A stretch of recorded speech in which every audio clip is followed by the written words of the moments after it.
The home of the Chiefs is back, and we discuss the ugly wins the Chiefs have picked up and forecast Chiefs vs. Browns. We'll be back after this. Welcome, Chiefs Kingdom. Thanks for tuning in to this Red Kingdom Media production, bringing you raw, authentic Chiefs coverage. Make sure to like and subscribe to stay up to date on your team. Now sit back and enjoy the show.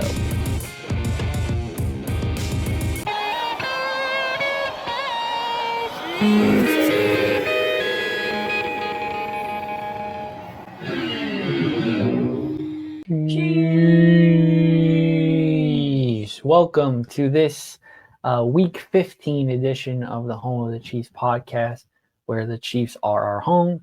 We are your hosts, Clinton and Shannon, and we are here to break down, of course, the last two AFC West matchups the Chiefs have previously got the dub in, and also start to look ahead towards this Brown game and then the rest of the season that we have unfold. But we've got a lot to talk about. I know we didn't give you much to say about this last time, so this is where we're doing it. Our first has to do with Raiders randomness. The Raiders caused a lot of panic on Black Friday, nearly handing the Chiefs another loss. But of course, a botched snap was the difference maker, and of course the Chiefs were able to walk away from that game.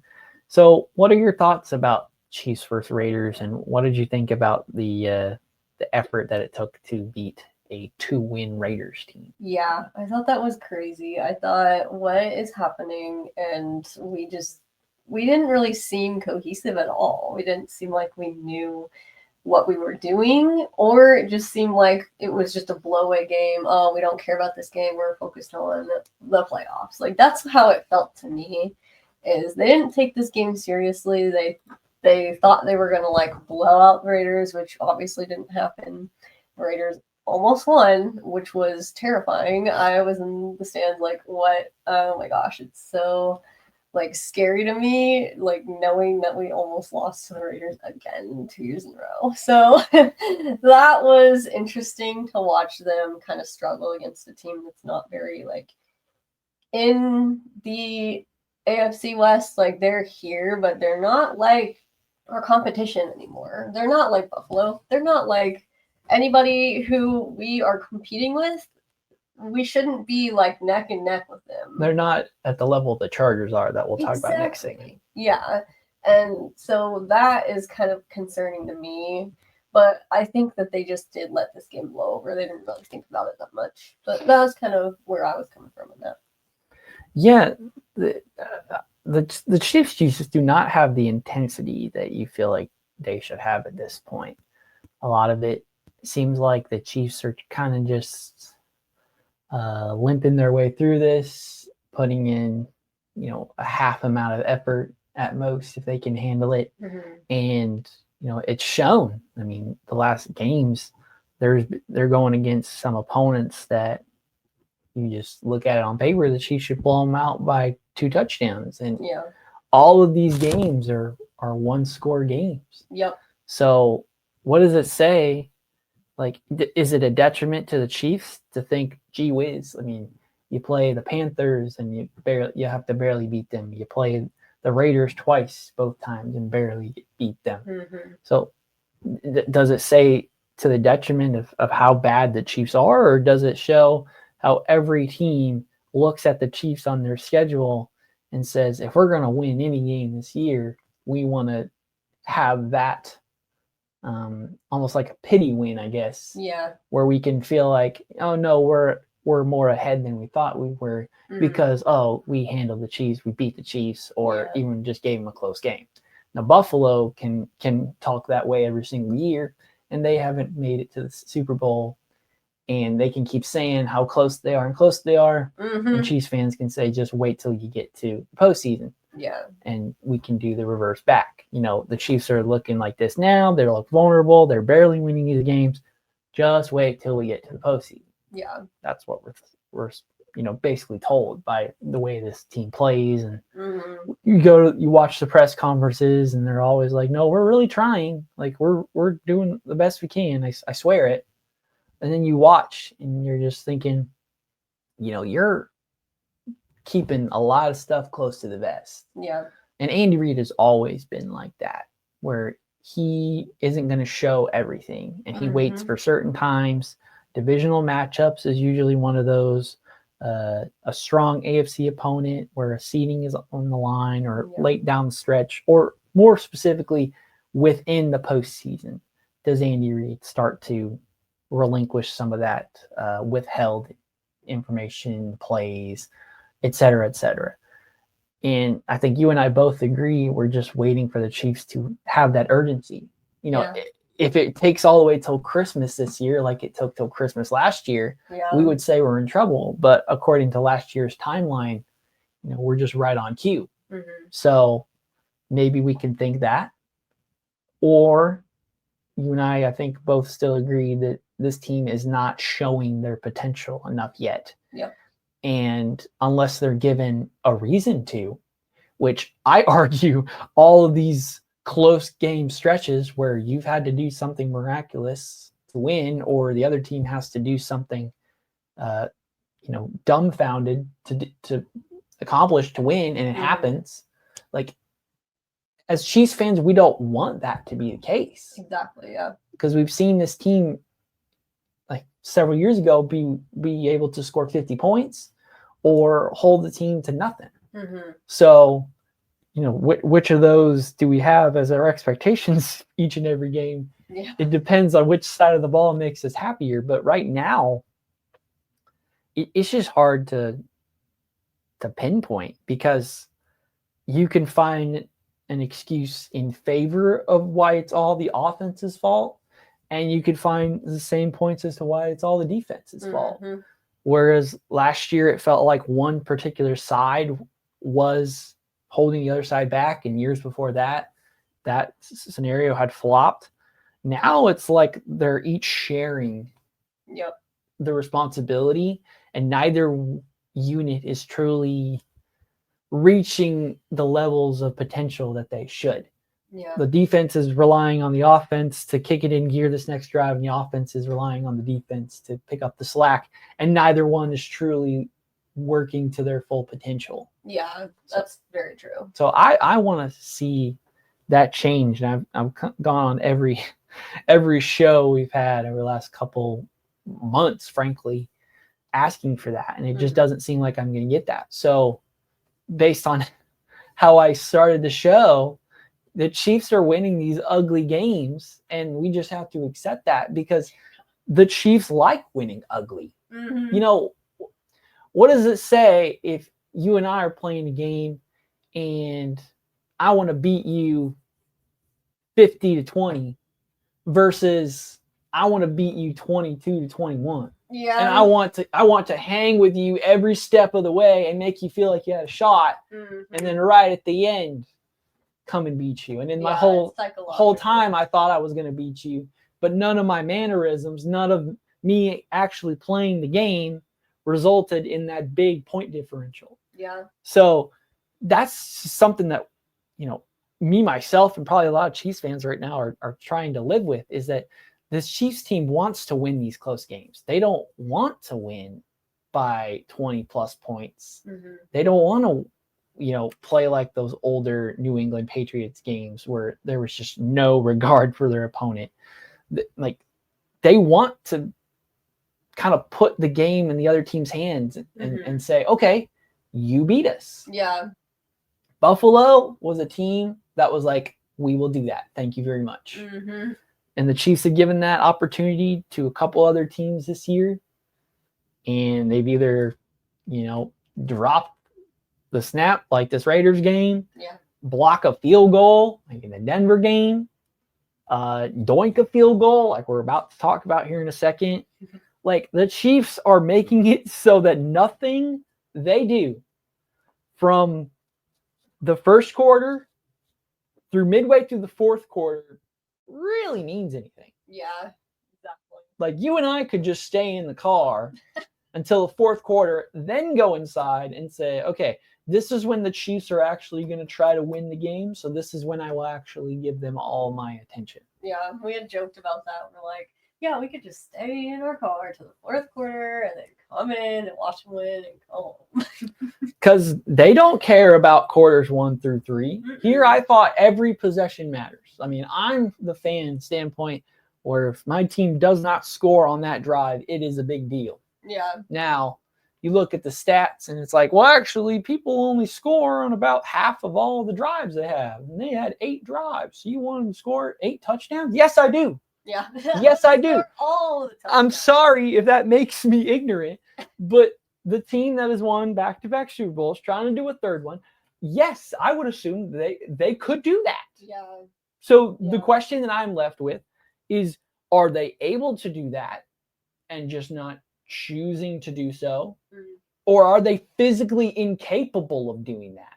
Mm-hmm. One is like sneaky, show your cards later, aha. The other one is like trying to cover up a problem that we have. Yeah. Don't notice this. It's not a big deal.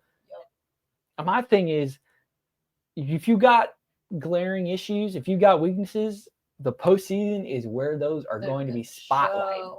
Yeah. If you're not good then, fingers are going to be pointed at that time. And, all this conversation before that goes out the window. And it was, did that work in January, February or not? Yeah. And if it works, then all of us change our tone. All of us say it worked out. And we can all be happy about it.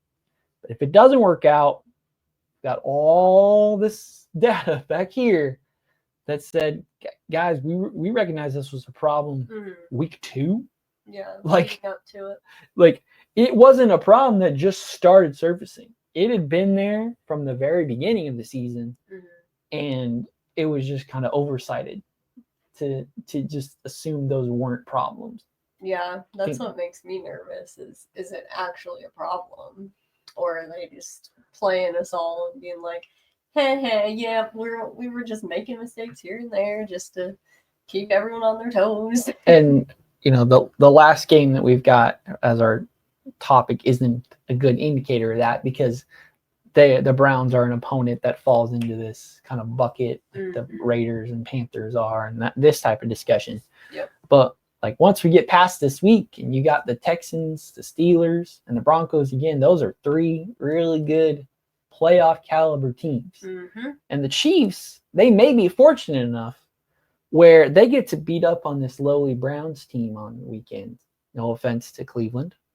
They get to beat up on this Browns team, and the Bills have to take on the Lions. Ooh. And if the Bills lose, then KC is 2 full games ahead of Buffalo. Yeah. Which means after this game, the Chiefs only play 3 more games, and 2 of them won't matter if they lose them. So we can already scratch off the Week 18 game as a game that they're just going to sit. Yep. Are we going to have to care about Christmas versus the Steelers right now? Like after this coming Sunday and then the Saturday after that, who knows? Like it could very well be the case where the Chiefs are taking off the rest of December, early January, and preparing for the playoffs. Yeah. Like that's good for them health-wise, but not seeing them play competitive football for weeks going into the playoffs, that may be even more concerning. Yeah. So all that to say, the Chiefs are barely scrounging by. They're doing the bare essentials to get through, and neither one of us are truly satisfied with those results. And it's going to take a punch in the mouth for the Chiefs to take it seriously. And because they didn't take the Buffalo game seriously, because that was a game that they could afford to blow and not matter, it's not lining up that the Chiefs are, in a high pressure scenario. They keep falling back into these low pressure, low stakes situations. Yeah. So it's going to be very interesting when the Chiefs are finally thrust into a position where they have that pressure on them and they have to get it done. Yep. The Chiefs are a very clutch team. If they're going to struggle the first through 3 quarters, all of a sudden the last 2 minutes in the fourth quarter, that's when they can put a drive together and get in the position to kick a field goal or something.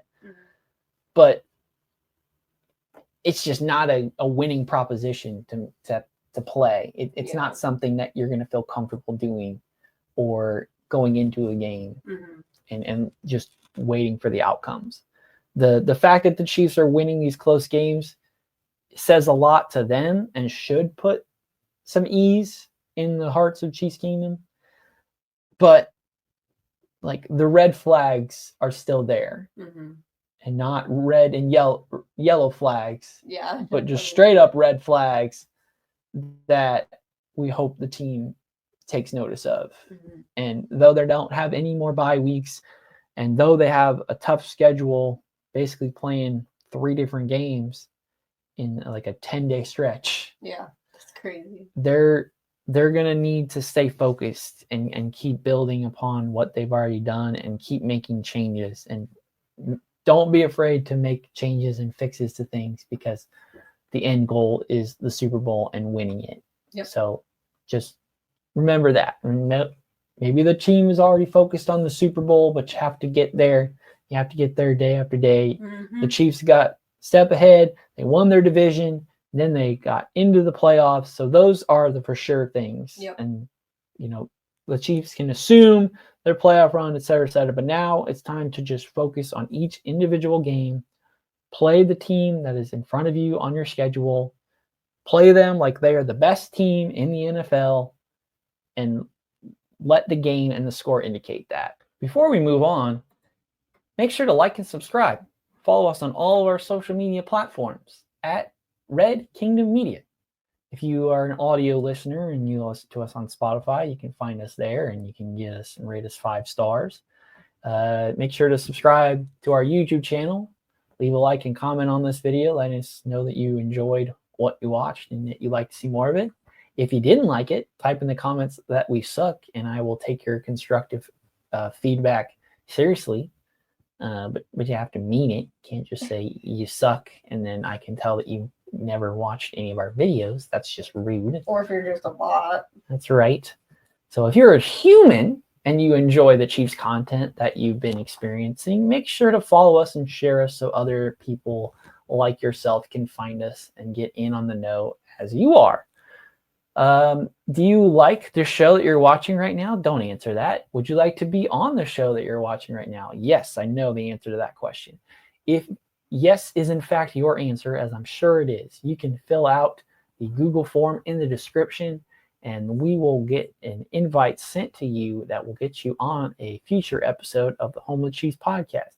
We do not have that much time left in this season. Mm-hmm. If you can believe that, the season is more than halfway over at this point. So your time is running out. If you want to talk about the 2024 through 2025 Chiefs season schedule, then you got to get on our show, because time is running out for you to get your takes about this Chiefs team. And our shows are best at being receipts. I mean, you can go back, can find an episode of one of our shows a year earlier and find out if we're full of it or if we know what we're talking about. Yep. So just saying, you can have some bragging rights with your friends. Let them know that you were on your show and you got to talk about your favorite team. So hit up that link in the description. We'd love to have you on our show. Maybe you are a reader of NFL and Chiefs content and you would like to subscribe to our Substack. We have a paid and a free membership. For your free membership, you will get an email straight away, 6 a.m. Arrowhead time, Monday through Friday, that gives you the top 4 blurbs around the NFL. So if you're somebody who doesn't like to be on social media so much, but still wants to kind of keep track of everything, but not to the point where you're down the rabbit hole and you can't get out of it, then our free newsletter is a way to do that and can get that information to you. Maybe you're someone who prefers some more in-depth analysis and you want some more groundbreaking type information. Well, we have our paid Substack, and currently we offer you 2 articles a week where you can have a pre- and post-game article written by Rod and Dale, respectively. And they do a great job getting to you the 6 keys you need to know before the game happens and what you probably noticed in the game as the standouts for why the Chiefs won or lost their game. So if you are a fan of written content, make sure to subscribe to our Substack. And last but not least, we have t-shirts. They are affordable. They are comfortable. They come in all sizes. So please send a message to anybody on part of the Red Kingdom Media family, and we will set up a merch item order for you. We would love to be able to have more items to offer to you, but we need to see that these shirts are popular enough. Mm-hmm. Everyone at Red Kingdom Media who has one of these shirts covets it and thinks it's one of the best comfortable shirts they've ever worn. And so they're so cool. It's so unique, and you're supporting local. So I'm not bragging, and I'm not just being company man by saying this, but it is one of my favorite shirts. Mm-hmm. So if that means anything to you and you would like to show support to the Red Kingdom Media family, make sure to hit up one of those links in the description. Let's go ahead and move on to our second topic, which is aptly called Chiefs Doink Chargers. The Chiefs defeated the Chargers 19-17 to win their 9th straight AFC West title dating back since 2016 on. What do you make of this Chiefs versus Chargers game, and who were your offensive and defensive MVPs? I thought it was a pretty good game overall. We were pretty close, and I think that's just going to be the nature of what we're going to see from here on out. But I think we played a little bit better than we did against the Raiders.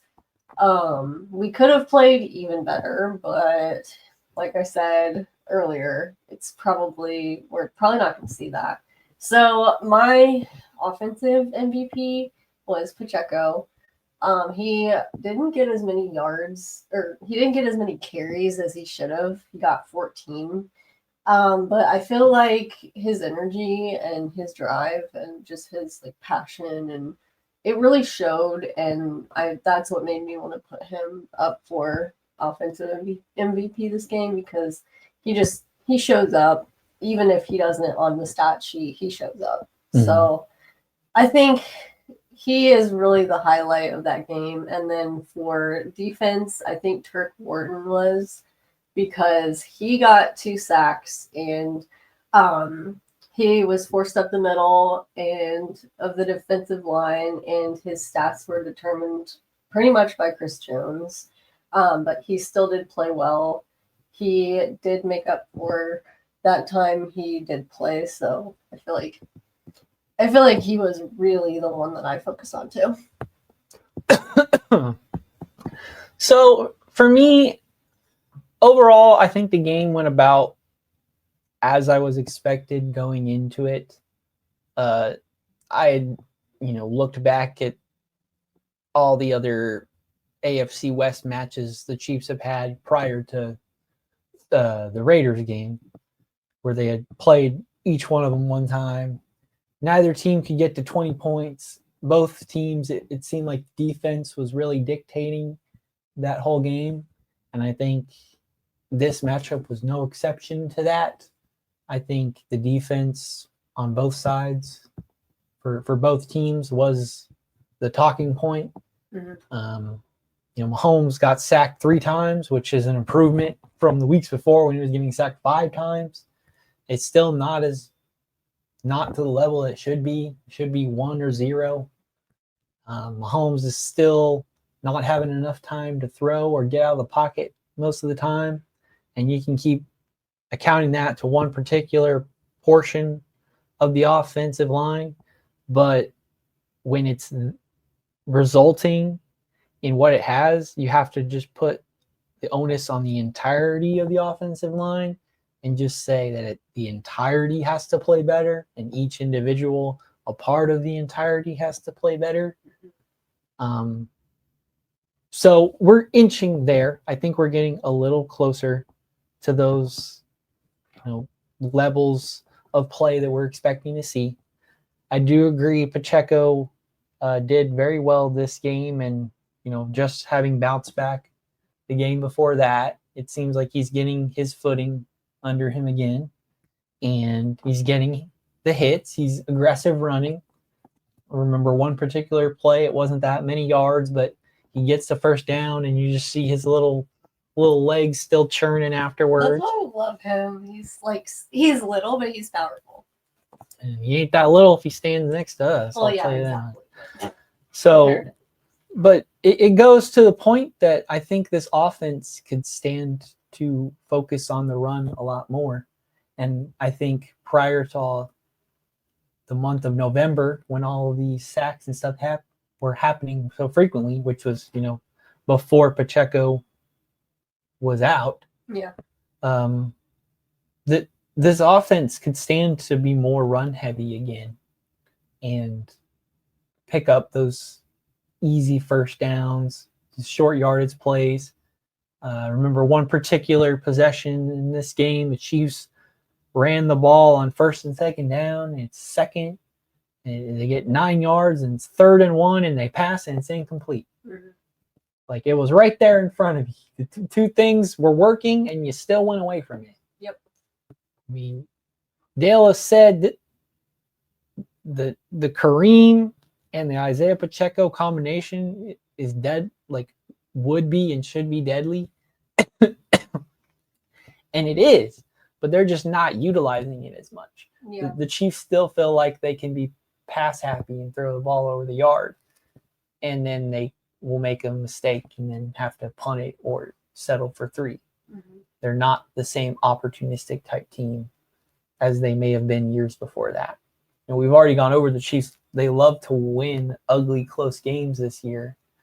Well, a game is ugly and close if the clock isn't moving much, which usually happens on incompletions or throws out of bounds or a run up the middle. Those 30 seconds keep ticking. So, if the Chiefs are almost not leaning in the favor of the games they want to play by not being as run heavy as they should be. Mm-hmm. If the Chiefs want to be this, win close games, then they should be in the mindset we're a running team, we're a run/defensive team like we were last year, and stick to that. Yep. I feel like they decided that was their identity last year after losing on Christmas, and they believed that was kind of their identity, and it worked, and they got to the Super Bowl and won it. Mm-hmm. And I feel like this year they've still been afraid to continue to lean on that identity because they feel like that wasn't their permanent identity. That was just like the break glass of emergency. That's what the circumstances of last year showed us. But I think we're seeing now where it would lean better for the Chiefs to just have that be their identity. Yeah. And you always have Andy Reid, Travis Kelce, Patrick Mahomes, and those offensive weapons in your back pocket to be used for later when you have to, versus convincing yourself that's the way you want to win and play games all year. Yeah.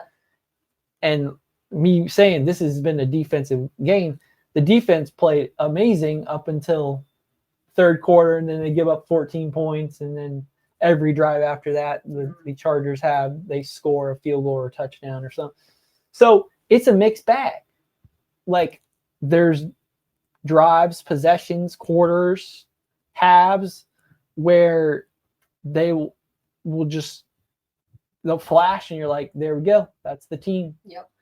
And then there's other times where you're like, could any of us in the stands do better than this? Exactly. Like, could each one of us just be in on one play? We'll get murdered.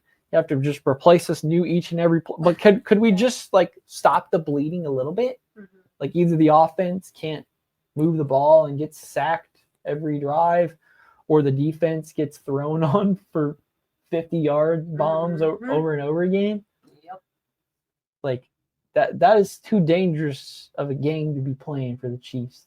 And now that we're almost midway through December and we're like the last quarter of the season of games left on the schedule, like, it's time to pick it up. Yeah. It is time to realize that every team is gunning for you. Yeah. And right now it's the regular season, but the playoff teams are going to be harder.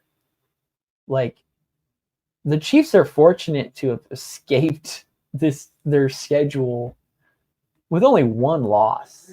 Mm-hmm. Yeah. I mean, should have been like 2 or 3. I've got the receipts from myself, Dale, and Lonnie when the season drops, predicting how many games the Chiefs would lose.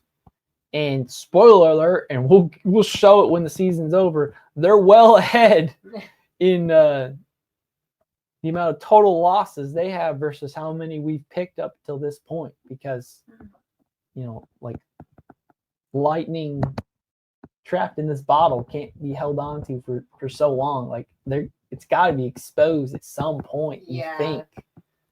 So if what happens is the Chiefs are exposed as being a great team and they had everything in line and were just, like I said, holding their cards for the right time and place, versus they've been bluffing their hand this whole time, trying to convince us that they are as good at this particular thing as they are. Yep. And sorry, the results just haven't matched that. The record books has, and it certain groups of people will say luck, cursed, devil magic, whatever it is. You'll always find the excuse that justifies why it is that is the case. But in any regard, it's clear that the Chiefs feel that these AFC West matchups are tough, and they have been tough. Mm-hmm. All the games have been close, whether or not they're supposed to be close. And it's another point to say these teams come ready to play against the Chiefs, regardless of who they are as a team, regardless of what their record is, whether they've won all their games or barely won any of them. Once you play the Chiefs, that is the time you are giving everything you've got to beat them. And the Chiefs just do not feel that type of desperation in their favor yet. Yeah, they really don't. So I'm ready for the team to take that step forward. And it'll be very obvious that we're not quite there yet. And it's very clear that the Chiefs still have some identity issues in finally deciding how they want to play and win football games, because they change their mind just about every given drive or game. So it's time to lock these things in and start bearing down for the postseason, because, like I said, we're almost there. And a lot of other teams around the league, as soon as January rolls around, they're done thinking about the next season. And for the past 7 years, the Chiefs have been focused on January on, and that long grind of a season plus. So now the season is almost over, but it's almost plus time. So it's time for the Chiefs to plus their efforts and abilities a little more, because we're ready for this three-peat. Yeah. Let's move on to our final topic, which is Browns Buildup. KC travels for a noon kickoff against the Cleveland Browns in Week 15. What are your expectations for this game? And is it more of a potential trap game or a playoff buildup game? I think it can be a potential trap game, just because the Browns are getting better. I feel like I feel like this year they've done okay, and we have struggled against okay teams this year. Whether it was intentional or not, they could be a team that we have trouble handling in the fourth quarter again, and we might have to get dirty and down and dirty and start actually playing the game, and not just sitting there and being oh yeah, we'll win and it'll come down to luck again. No, we have to, like you said, put it in gear. It's that time. It's past that time. And for me to say, oh, we're going to walk out with a win easily, that's not, I feel like that's not going to happen, because we've seen it, and what we've seen is probably going to be this game too, where they're just going to have to fight. But ultimately, I think Kansas City can win if they do have what it in them to win this game. They'll want in the drive. That's all it's going to come down to, is their drive. They're going to have to put their heads down and do it, and not just act like they're doing it. And they're going to have to really get there and do it. So if I have to choose between a trap game or a build-up game, I have to choose trap game, and it's not because I'm afraid that the Chiefs are going to lose this game. Obviously, they are capable of losing this game, as they've been capable of losing for just about a month and a half straight. However, their record shows that they've only lost one singular game. So I can't be too negative in that way until it actually happens. And then you can say, aha, here it is. I told you so. Mm-hmm. So that's the only reason I'm calling it a trap game versus a build-up game, because this is not a game that the Chiefs are going to pay extra special attention and care towards. Two people in particular, Travis Kelce and Kareem Hunt, are going to make sure that they ball out in Cleveland because they're from there. Yeah. But everybody else, this is just a Week 15 game. The Browns are just another team. The Panthers were just another team. The Raiders felt like just another team. So expect that same type of attitude. The Browns have looked a lot more alive since Deshaun Watson goes down and Jameis Winston comes in. They give the Broncos a scare on a Monday night. They play the Steelers and Ravens close, even won one of those games. So the Browns are like any other NFL football team. And as I said earlier in the show, if you are an NFL football team trying your hardest, you can catch the Chiefs if the Chiefs are, caught leaning, falling over, not really paying attention, not really believing that this game really matters in the grand scheme of things. Yeah. So I expect that same type of attitude. The fact that it's a Sunday at 12 o'clock on probably the fifth network. I don't even know if it's the main broadcast at 12 o'clock or not, but it's not getting spotlighted because of the other team. And when that happens, the other team wants to showcase themselves. I mean, this sounds like the Panthers game, and that was a game that we had to win in the final seconds. So that's probably going to be the case here. We'll win it in the final seconds because the Browns let us have a chance. But that's basically it.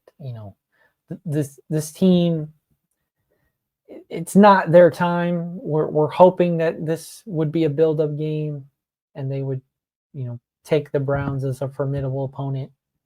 But unless they feel that pressure in the middle of the game, I doubt they're going into Sunday with that same belief like we are. Mm-hmm. So it just means we'll have to be optimistic and push that build-up game talk into another game or two games. Or, like I said, maybe we go the entire regular season and the Chiefs really did not feel pressured enough. Unfortunately, in 2020, one of the only times the Chiefs really felt pressed in that entire season was in Super Bowl 55, where they got their butts handed to them. Yikes. So I would really hate for the Chiefs to all of a sudden, once they get to the Super Bowl, figure out they have all these problems and can't make those adjustments when they've had these several weeks in a row now where they could see that some adjustments need to be made, and in the heat of the moment, in the actual heat of battle, they're just not making and implementing those changes yet. So all that being said, it will be a good, exciting game to watch. I don't think it will be as defensive laden as a lot of the other games we've seen. I think both offenses are going to want to showcase themselves. Yeah. And we may have something where the offenses take turn doing a shootout, and then the defenses have their turn, and offenses have, and it's just a pendulum swinging back and forth with the momentum and who has it at that time. But I think it'll be an exciting game to watch, not an exciting game for Chiefs fans, because the game will feel like it's in question for a little bit, but then they'll come out on top in the end, like they've had a tendency to do so far. But should be an exciting one. It'd be nice to have some noon games. pretty much did not have a whole lot during that early part of the season, and now every game the rest of December is at noon. So if you're a person who likes to get your Chiefs game in and out of the day and be able to either sulk or celebrate, move on before Sunday's over, this is the month for you, because you're going to get a lot of opportunities to get as much Chiefs as you want from 12 o'clock through the rest of the night. And yeah. if you've got any Chiefs itch in you whatsoever, Red Kingdom Media has that content for you. Thank you for watching our podcast. If you haven't already, thank you for watching my Home and Chiefs breakdown I put out with the Chiefs defeating the Chargers and breaking down that game. Shannon here is currently in the editing process to get her Chiefs versus Chargers vlog out to you by the end of this week into the weekend. So stay tuned for that. Of course, we've got Daily Dale and Lonnie. They got their episode of Chiefin' coming out later this week. And of course, we got the Extra Point video coming up too. And how could I not forget that as soon as that Browns game is over, Dale, Lonnie, and myself will be on our live post-game show breaking down Chiefs versus Cleveland Browns. And we hope that you all join us for that as well. I have been Clinton. This was Shannon. Hope you enjoy the rest of your week. Have a good one. Be safe out there. And as always, go Chiefs. Thanks for checking out this update straight from the heart of Chiefs Kingdom. We appreciate your passion, so please leave a like and follow us wherever you tune in from. See you next tailgate, your trusted source for all things Chiefs, Red Kingdom Media.